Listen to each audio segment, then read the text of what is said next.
तर नमस्कार भावांनो, तर आजचा प्रवास आहे 300 ते 350 किलोमीटरचा. तर मंगसूळ ते यादगीर. मग सकाळी लवकर उठून निघालो आम्ही प्रवासाला. मग विजापूरमध्ये आल्यानंतर सीएनजीवर घालून भावानं आम्हाला गोलघुमट बघायचा प्लॅन होता जाता जाता. मग गोलघुमटमध्ये आलो. तिथं आल्यानंतर तिकीट वगैरे काढून झाल्यानंतर भावानं आतमध्ये प्रवास चालू केला. मग आम्ही सगळेजण गेलो आतमध्ये. तिकडून आतमध्ये गेल्यानंतर भावानं असं दृश्य होतं बघण्यासारखं होतं. मग आतमध्ये आल्यानंतर भावाने द्वारका भ्यायची चालू केली. बघा एकदा ती कसं भीती एकदा बघून घ्या.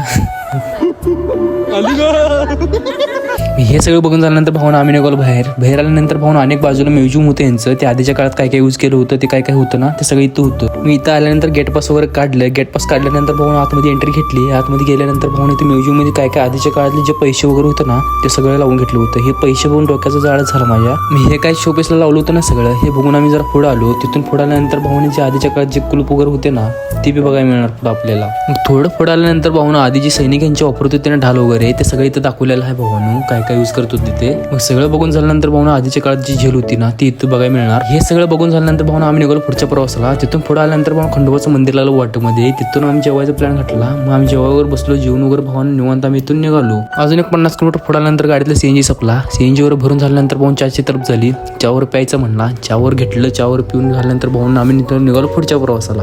आता फक्त तिथून गाव म्हणलं तर 30 किलोमीटरच्या अंतरावर होतं. तर ह्या घराच्या वास्तुशांतीसाठी आलो होतो. तर व्हिडिओ कसा झाला आहे कमेंटमधून नक्की सांगा. भाऊन आपल्या भावाला सपोर्ट करा. जाता जाता फॉलो बटन तेवढं बडवून जावा. तर चला मग भेटू पुढच्या ब्लॉगमध्ये.